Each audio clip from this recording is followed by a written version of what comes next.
আমার খুব পাহাড় পছন্দ, আমার সমুদ্র পছন্দ, আমার ঘুরতে খুব পছন্দ, আমার সমুদ্রের ঢেউ দেখতে খুব পছন্দ। কিন্তু পছন্দগুলো মেয়েদের কি কখনো পূরণ হয়?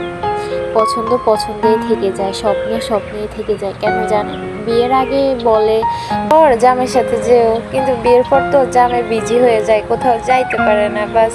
তারপর হয়ে যায় বাচ্চা, বাচ্চা নিয়ে কোথায় যাওয়া যাবে না। মেয়েদের জীবন এখানেই শেষ, বাচ্চা সামলাইতে সামলাইতে স্বামী সামলাইতে। মেয়েদের স্বপ্ন স্বপ্নেই থেকে যায়।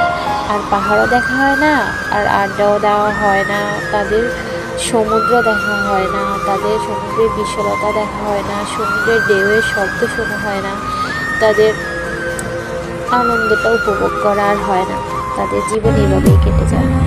সব স্বপ্ন ধামাচাপা দিয়ে সংসার, কাজ কর্ম, বাচ্চা, স্বামী সব কিছু করতে করতে তাদের সকাল থেকে রাত পর্যন্ত দিন যায়, দিন আবার আসে। কিন্তু তারপরে একদল লোক বলে, নারী তুমি কি করো? নারী তুমি তো সারাদিন বাসায় থাকো, তুমি কি করো? তুমি সারাদিন আমাদেরকে বলা হয় যে আমরা সারাদিন ফোন টিপি, আমরা সারাদিন শুয়ে বসে থাকি।